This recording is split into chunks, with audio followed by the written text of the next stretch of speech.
Welcome to the Hope on the Hard Road podcast, where you and your family can find community, find encouragement, and find hope for the road ahead. And when you don't know how to pray, or you don't know what to pray, or you're so sad and in almost despair that you're just crying out to him, that he listens to you, and he listens and he hears you, and he cares so deeply about all the things that you care about and you're struggling with. So This episode is full of heart and hope. Today we begin our medical series with author, speaker, educator, and advocate Andrea Bourne Foster. Andrea is the mom of two beautiful daughters diagnosed with tuberous sclerosis and epilepsy. She is no stranger to hospital stays and ongoing procedures, and we are so blessed to have this most amazing mom and advocate on with us today. Let's listen in as she shares her family's story. Morning, Andrea. It is so good to have you on today. good morning. Nice to be here. Thanks for having me. Yeah. Oh, and I say morning, but actually it's afternoon for you. You're in Canada, in Ontario, Canada, right? That's right. Yeah. Oh, so happy to have you on today. Mm-hmm. So, Andrea, why don't you tell us a little bit about yourself and your family? Sure. So we are a family of six, now seven, because our son recently got married a year ago. And so we live in a city close to Toronto, Ontario, Canada. And my husband, Kirk, and I have been married for just over 26 years. And so our four kids are in ages. Our eldest is Lily. She's 24. Russell's 22, married to Marissa. And our twin daughters, Annie and Audrey, are almost 21 years old. So, Annie and Audrey both have intellectual disabilities and autism, and they are nonverbal and have other medical complexities due to having something called Tuberous Sclerosis Complex. So, yeah, Kirk is a full-time firefighter here in our city of Brampton, and I have been a stay-at-home parent for 21 years now. So, I love that. Yeah. It's so fun because we're so paralleling. Our lives are the same dynamics. We've just celebrated 26 years of marriage. Our daughter's 20, our son's 22. So I just love this conversation. It's going to be great because we're in the same space for sure. Just looking back, and I know, again, when I think of this question for us with our daughter, it's been a while, right? But looking back, can you share with us about those early years when your daughters were diagnosed and how that all, came about for you guys? Yeah, so it happened around age 4.5 months of when the twins were 4.5. And we started noticing Annie first was having some kind of weird staring episodes. And then she really had her first seizure at home. And a caregiver was there helping me. And she came to the door and said, something's going on. And of course, I went to the hospital with her. And then we were sent to the children's hospital downtown Toronto, and it was discovered there that she had tuberous sclerosis complex, and the seizures were the first sign of that. And then there's some other diagnostic criteria that they investigate, and for sure she had that diagnosis. So Audrey was diagnosed only a few weeks later. The interesting thing is when Annie was first diagnosed and we were in the hospital boardroom with all these doctors and medical team, which was quite a lot of people, and the doctor had slid this piece of paper across the table, just saying, here's some information about what might happen to her. I realized then, like, we were kind of being barraged by information. And the main thing that stuck out to me was the word genetic. And I was sitting there and I'm like, I don't think they know that she's a twin. And so I told them, I said, we have another baby at home and they're identical twins. And they just kind of went, oh.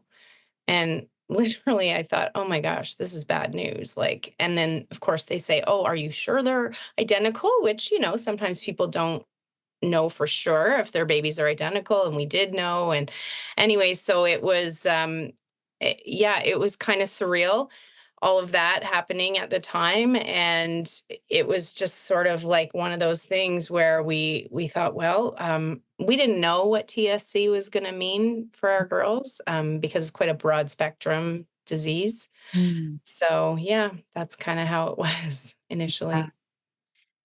What does this disease present like for you guys? What because it is such a spectrum. TSC in a nutshell is like a tumor suppressor disorder. So Mhm. basically, people's different organs throughout the body can be affected by benign tumor growth. And so for Annie and Audrey, it has caused them to have epilepsy. Audrey recently was diagnosed with drug-resistant epilepsy. Mhm. So I'll talk a little more about that as we discuss this. But yeah, so it means we're constantly troubleshooting seizures. They also have an intellectual disability. Their level is around a toddler mental ability level. And that's probably as far as they will get. They will never live independently. They don't do anything for themselves as far as personal care. They are mobile, but we have adult-sized strollers because Yeah. it makes life a little easier, and sometimes they do get tired. Mhm. They have sleep disorder, they have kidney issues, there can be so many things, but it's such a spectrum. Like, there are people that have TSC who've never had a seizure, Mm. who have a PhD, who, like, it's Mhm. really a neurological disease. Yeah. Yeah. So Wow. There is just so much to process there, like, and I can imagine you're given a nutshell of 20 years, but when you first found out the diagnosis and you guys are processing, how did you process it? And maybe how did your husband, come to grips with what this means for your life then? at the beginning, we weren't, I was crying, and I remember Kirk hugging me in the hallway, and just, we were kind of not really sure what we were dealing with. And for me, we have to remember this is 20 years ago. We weren't Googling everything on our smartphones yet. Although my sister was at home looking up something on the internet, and I think maybe I went down to the Children's Hospital library and kind of looked a few things up, but really, for me, I actually didn't want to know the worst case scenarios. I thought, I don't know, maybe it was my coping mechanism. I don't think I was in denial. I was just like, okay, what do I need to know now? And how do we manage the day to day? Because I mean, we even had a doctor telling us, if this happens, and she showed me this type of seizure that could happen, infantile spasms, then you have to call us and we have to start this medication. And I was like, okay. But really, I just wanted to enjoy our children and give them, a good childhood. And, but really, uh, it was my reaction as a Christian was that I expected that our children would be mildly affected. I Mhm. thought, okay, well, it's a huge spectrum. Of course, they're just going to have some kind of, intellectual delay or something. Or, I really expected that, I think, and believed for it, if I can use that word. So, Yeah. um, Kirk was more, I asked him last night, what was your reaction? How did you process this? And he's Right. like, I have no idea. Yeah. Mhm. He just, it didn't, I don't know. I guess for him, it was the same thing. It was kind of like, well, we'll see what happens. Yeah. Mhm. Absolutely. Well, and you mentioned he's a firefighter, so I'm sure there's that ability to compartmentalize and that ability to handle emergencies. And there may have been a bit of that going on, but as well as we all handle it differently. And so some of us go into that numb, maybe denial, or just flat out, you don't know what you don't know at that point. It's so early on, right? Mhm. And I Hmm. just highlight too, like, I first found you on social media. We just have connections there, and just watching, the commonality of the sleep issues. Oh my goodness, it's crazy making, right? But your daughters are just such a bright light, and one of them loves to sing, right? Ah, I mean, it's just so beautiful to watch.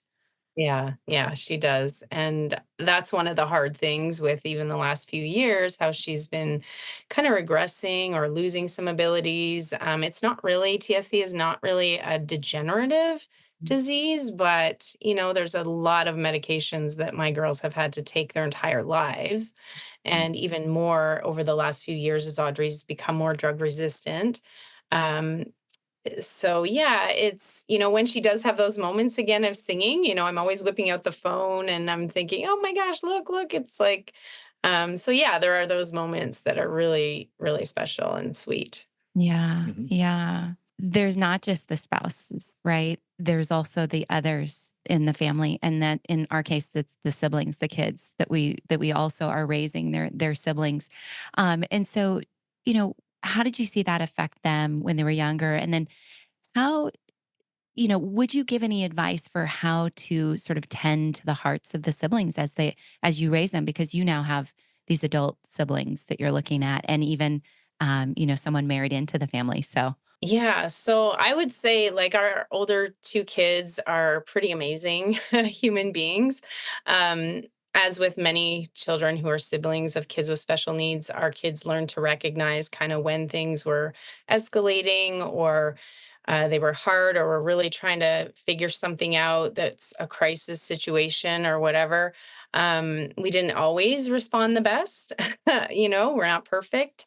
mhm, We had to learn to apologize sometimes after the fact and just saying, you know what, I'm sorry, I didn't respond to you the best way. And our kids have become forgiving. mm, They're both Christians, they're both following the Lord. Um, but our older kids have also had to respond in ways that aren't typical for like a 12-year-old. I remember when Lily was just about that age and she came into my room and found me on the bed just kind of curled up and crying after some kind of big outburst that had happened, and she just put her hand on my back and rubbed my back and said, "Mommy, are you okay?" And I was like, and then of course you feel the guilt of like, "Ugh, I don't want her to see me like this," but she's become a very empathetic person, and so is Russell. And they're very aware of people who are going through hard things, or they think, okay, maybe my friend did this to me, and they be sad about something, but they think maybe they're going through something. Like I think they came to that maybe earlier in life than is typical for anyone who doesn't have sort of this hard road. yep. Um, Mhm. but yeah, they love people with empathy and mercy. They also see kids who are left out or on the sidelines, and they're not, they were still regular kids. It's not like they didn't have their own stuff. But I also had a unique relationship with my older two because of Kirk's job and because he worked nights. We kind of had these special times of like bonding together, like the four of us, the five of us at home alone. And, I was able to handle them all on my own for, many years in between there. And as they got older, they were more helpful and they were really okay with it. Like it wasn't like a big burden. We usually had outside help as well, but yeah. So I mean, thankfully, all three of the older kids, Russell's wife, I mean, are following the Lord and serving Him, and so that's just also an amazing part of them. So Yeah. Mhm. I really love that. You talk about really, I mean, your life was pretty transparent to your kids on you had real struggles, you went through that, but they learned through that, people have real things and they learned how to be empathetic to other people and to care for people and that I think is one of the beautiful things that, having special needs children, our children grow up with a certain level of empathy that they may not otherwise have, and to value things in individuals that may go unnoticed. I mean, as Christians, we're supposed to look at these individuals and what character qualities they bring to life and how much life they have, even though they may be thought of as a less than in society. But it's certainly awesome to hear how your children responded to being in a family like that and how it helped develop them into the amazing people that they are now. Mhm. people would say to me, "How have your kids?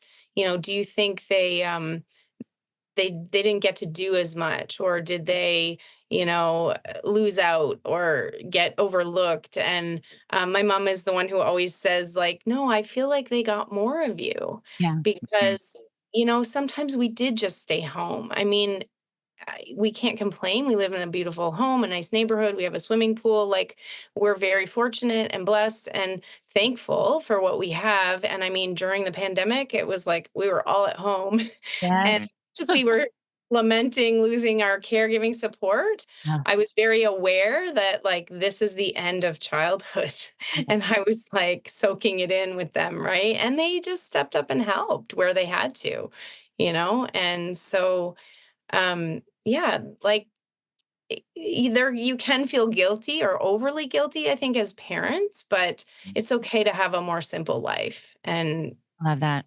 Well, I think they can appreciate that, and I think that's really, as Christians, that's how we're called to live, you know? You don't need to have such a cluttered trying to impress other people. We can live a transparent, simpler life where the things that matter, like people, are really what's at the center of it. Mhm. One of the things we certainly know, obviously, with not just two kids that have special needs, but four kids in general, there's a lot of stress. There's a lot of stress that we deal with as a family. There's a lot of emergencies that obviously you've already shared Mhm. a bit of that.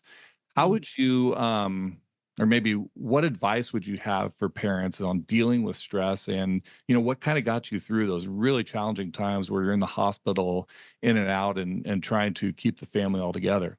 the bottom line is we have to be very organized. I've always had to be very organized. That doesn't mean my house is perfect. I'm not going to turn my camera and show you the side of the office. But yeah, I guess we're constantly thinking like, okay, what if this happens? Do I have to be ready with something else? Or I remember feeling like, okay, when I don't know what to do, I'm going in circles, just clean my room and be ready for what's next, or get ready for the day or for when the kids come home from school. Like, it was always helpful if I was organized with things, of course, with medications and that kind of stuff. And medical emergencies have come up very often. I mean, there were times when I was on the phone with a doctor, and the doc and his administrator or his nurse would say, okay, well, have you called 911? And I'm like, no. And she'll say, okay, hang up and call 911. This is a 911, because you get a little bit used to it, right? And you're thinking, oh, I don't want to go to the emergency room. Like, the last thing I want to do is take a ride in an ambulance. But there are times where it escalates, and all of a sudden you realize, okay, now. So it's almost like you get practiced at it, but sometimes you get a little complacent. Yeah. The stress part, we've been in the same church for 23 years now. And the only reason we ever changed churches is because we moved 5 hours away. So we, went to the church where my brother was a youth pastor, and my whole family was there. And this is where our kids have been now, and grew up. So the church has really been an integral source of support, prayer support for sure, and just a stable environment for our kids' spiritual growth. In the beginning, I was able to be part of serving, at VBS or kids ministry or different ministries along the way, women's ministry, leading Bible studies. Like, I was more able to do that stuff, I guess, when the kids were regularly in school. And so I always felt like, even though my life was hard, I still was valued as someone who could serve in the church. And so that helped me, I would say, along the way, for sure. Of course, if you're in a Bible study, you're in the Bible, you're in the Word of God, right? But yeah, just a few weeks ago, our daughter Audrey had surgery, and just 2 weeks ago. And so, we had our care pastor contacted us, and she said, do you want me to organize some meals for you and for the week after? And I'm always inclined to just say no, because I feel kind of bad taking that. Like, we can afford to feed our family. And my mom has always been a huge support, and I do have paid support and caregivers, but I just said yes. Yeah. And it was really like, even the people who made the meals or who brought the meals, it's really like this connecting point with people in our church. And we aren't able to be as connected because Hmm. Audrey just hasn't been well enough to go. And when she goes, honestly, people converged on us the last time we were there. I don't know if you saw me post that video, but she went up on this stage, and for some reason, she got this burst of energy, and the church was singing a lot of hymns that week, and it was Just As I Am. And Oh, she just gave me her iPhone and just stood there. And, Kirk and I are sitting on the front row, kind of like, oh dear, I hope she doesn't faint, because she faints sometimes. yes, yes. We're just kind of like gauging the situation. And it was so beautiful. And at the end, she was really tired, and she came and laid down on the pew or on the chairs, and people just came over, and they're like, "Oh, I'm so glad you're here." And so it's really helped us to get through those things Yeah. because we are part of the church, right? And Kirk and I both do most of the appointments together. I realized a while ago, maybe 10 or 12 years ago, I said, I don't think I can do the appointments alone anymore. Like if he was working, I would just go, with one of them. But yeah, it's gotten harder as they've gotten older, Yeah. which I didn't know that was going to happen. Oh, I don't know if ignorance is bliss, but I just didn't know. That's for sure. I No. think God doesn't reveal certain things to us as parents because it could just be too much, right? But no, Yeah. I completely identify with that. I no longer do any medical appointments without Eric.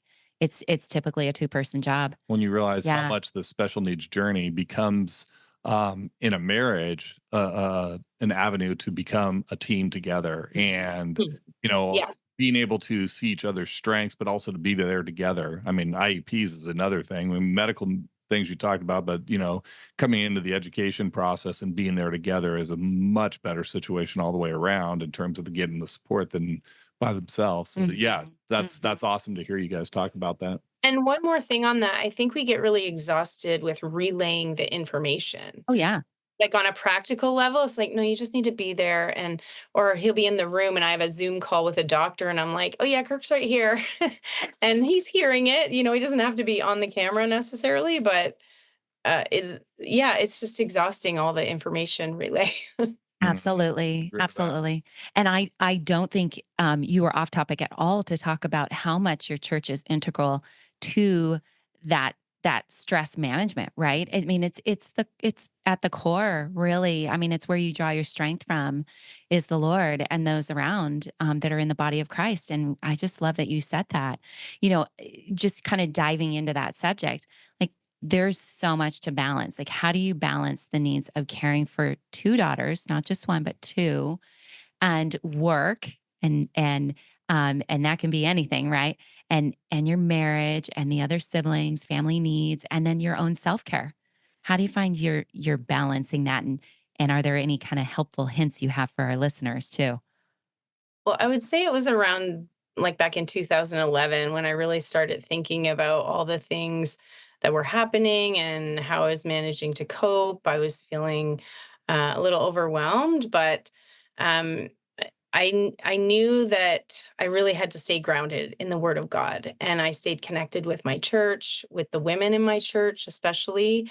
Um, I just stayed as much as I could going to the Bible study or leading it if I could.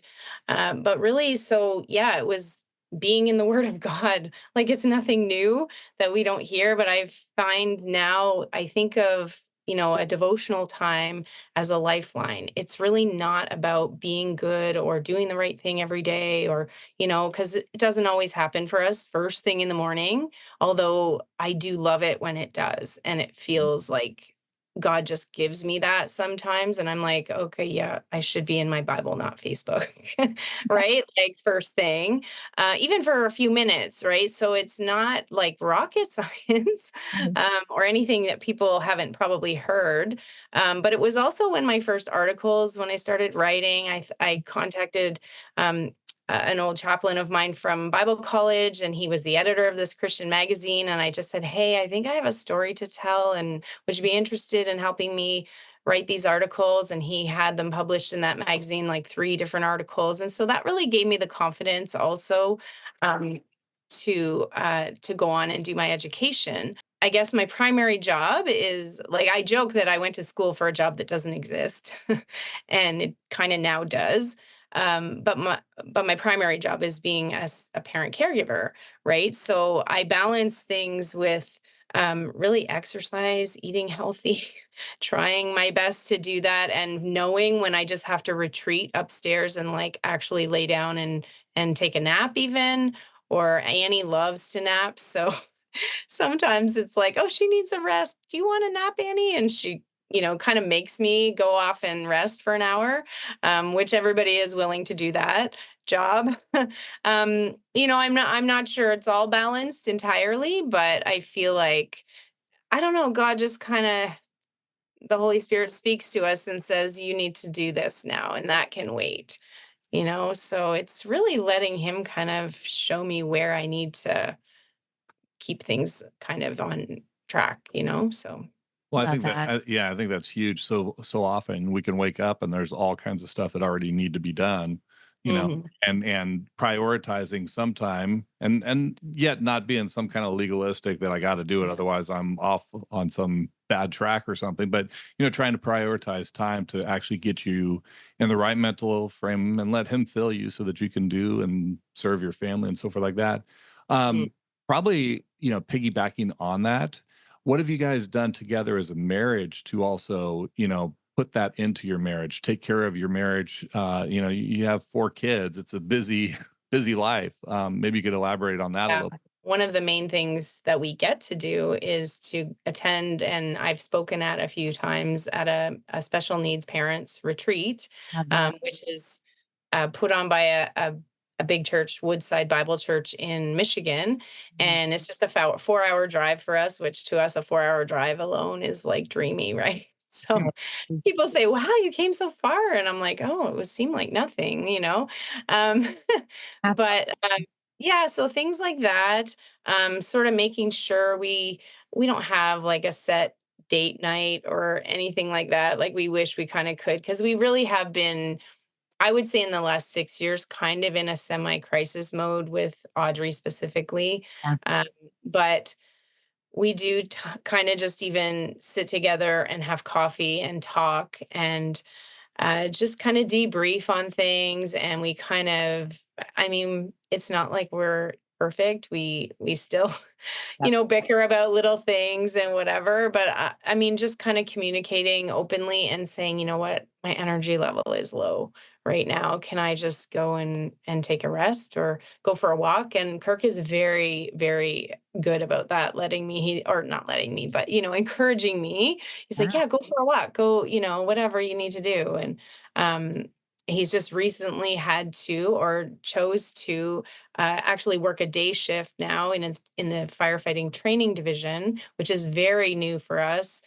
He's worked shift work for our whole marriage almost, and so it's really different, but needed, because actually with TSC, a lot of people have aggressive behaviors. And so that's probably been one of the hardest parts of it for us. And I was not able anymore to handle Audrey at night. And our son had moved out, and he was also a big guy and, really helpful in the nights. And the odd time he would stay over. But now that Kirk is home, which also means Kirk is the one getting up a lot in the night, and I feel a bit bad about that because he has to then go to work all day. And I mean, I'm home with the twins all day with caregiver support, but still, we're really thankful for the 10 hours of sleep we had last night. Oh my Oh, goodness. Yes. Yes. So Yeah. happy. And we so identify with that. We just really do. I mean, it's a very similar story over here at our house. So in Yeah. that sleepless nights, typically behaviors coming up, Eric having to handle a challenges. lot of it. Mhm. Yeah. Oh my goodness. We hear you. I'm recognizing it more and more. Is I don't know who said it, some pastor along the way probably, but if I think of an encouraging thing to say to him, I should just say it.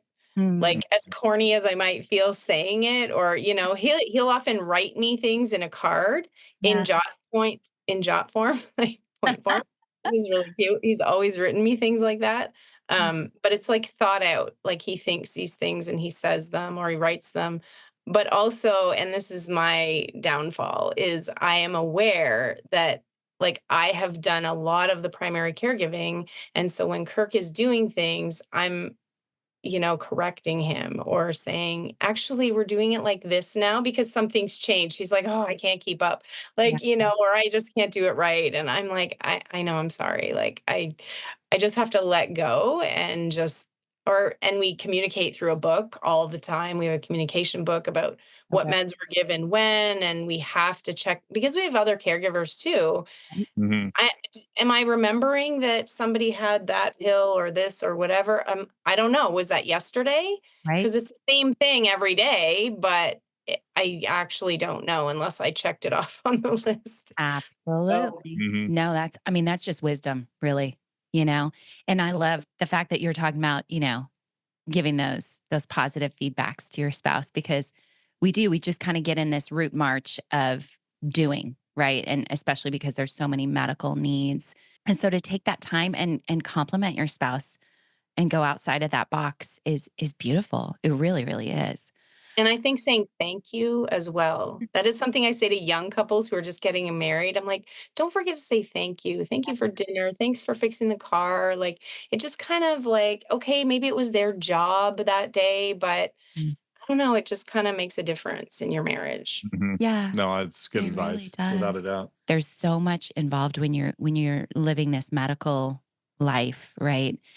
Um, how Mhm. has it affected just even like your holidays and your routines as a family and vacation time? And we've done our best to do things with our older kids. Like it's been a little more simple, but we took them to Disney World. We were able to organize that when they were young, and the twins actually stayed home. It was kind of like, well, they're 4 and they don't know the difference. And Yeah. my mom and dad were willing, and I don't even remember who else. Probably Kurt. I don't know who else was looking after them at that time, but we organized so that we could go with the 4 of us away. Probably my mother-in-law was here too. Going to church was really difficult for us sometimes, especially when Kirk was on shift on a Sunday, which was once a month. And so I actually realized at one point, I thought, you know what, I'm not going to be religious about going to church on that Sunday. I'm going to actually, because I don't think it's better for my children to remember us going to church. Maybe that'll be the time that they remember mommy yelling at them always going to church, even Right. though it was once a month. I thought, you know what? It's probably better if I just resign myself to the fact that we might not make it that day, and that's okay. And there was no online church or anything. I just was like, I can't, be religious about church. But we went camping. We had a travel trailer. Like we did do things. It wasn't, but we always had to have support, and we had family support from both sides. We had sometimes my parents, even up until last year, my parents came down to Florida when we were there for 3 weeks, and we were staying in a condo next to Kirk's parents. And so our older kids came here and there too. And it's just a little busier, I guess. And you have to be aware that if you're going to have any time away or time together, it's going to be with other people a Mhm. lot of the time. Yeah. So, Yeah. Such good advice because it just is a good thing for families to hear that are going through this, that it is possible. It's going to look different, but Mhm. that's okay. Right? mhm. You don't have to feel the burden of, for instance, I've got to go to church every Sunday. Mhm. No, if it's less chaos for your family to worship the Lord in your home, for that weekend, great, Season, do it, right? right? And it could be season, like you said. Exactly. Well, and Yeah. giving yourself grace along the way, and saying, not feeling that guilt that you're like somehow not doing it right. I Yeah. mean, you're present and you're aware and you're involved in it all. So, I mean, it's there. So, Exactly. um, now that you're at this point on this journey, and you kind of looking back, would you have advice to somebody who's starting this journey right now? So I would say, something someone once said to me who was a caregiver for her spouse for over 30 years. She said, "My life is harder, but it's not worse." So Mm. Good it, quote. it may be harder along the way, but it's certainly not going to be worse, because I think although it's really challenging at times and things are sad, like we have moments where, I was standing in the line checking my son into junior high camp, and all of a sudden it hit me that, oh my goodness, Annie and Audrey are going into junior high also. And Mm. Russell kind of looked over at me and he's like, "What's wrong, Mom?" And I was wearing sunglasses, and I was glad I was wearing sunglasses. I said, well, Annie and Audrey are junior high age too now. So I'm just a little sad that I'm not checking them into camp the same way he was. I mean, they could go to the program a bit here and there with caregiver support, but it's not the same. So you have these moments of sadness. But the joys have outweighed the sorrows. Maybe the difficulties have been more in number, but truly, like, I remember sitting outside one day when my kids were just all jumping on the trampoline, and I just started to weep. And I'm like, "Oh, this is joy. They're playing." Because, with some children who have such difficult medical complexities or intellectual disabilities, they don't always play the same as other kids, and they're not learning, they're not making those, neurological connections as they play. Um, And that's just joy. And there's joy in every day, I Yeah. would say, and it's not a matter of pulling up your bootstraps and saying, okay, today's going to be a good day. And it's just like, God, give me the eyes to see that there's joy somewhere today. Mm. And that's why I post the way I do, I guess, because I think, you know what, I'm not sugarcoating my life, Yeah. but I am. I don't know if you saw my post last night, but Audrey just came and sat with us at the dinner table. And Oh, I actually don't remember the last time she did that. It was only 5 minutes, but she literally has not done that in years. And Mm. I posted, I said, you know what? This is a great thing. This is maybe the surgery that she had. It should help her get better from where she was. I can expand on that if you want me to, but yeah, so I would say look for the joy and ask the Lord to show it to you. yeah. Mhm. Yeah, please. Perspective, yeah. Yeah, absolutely. I mean, please go ahead and expand on it if you want to. Where are you at with the girls at this point and their Um, health? Yeah, so Annie's doing pretty well. She's quite stable. Her seizures are more controlled, although we are going to start the process for this. So this device that Audrey just had implanted, so it's kind of like a pacemaker. It's called VNS therapy, vagus nerve stimulator therapy. It was implanted under her skin, and there's like a little lead that goes up a coil around her vagus nerve. And so what it does basically is stimulates the vagus nerve, which stimulates the brain. And for her, it's been prescribed for epilepsy control, for seizure control. Mhm. And so, I mean, technology has come a long way.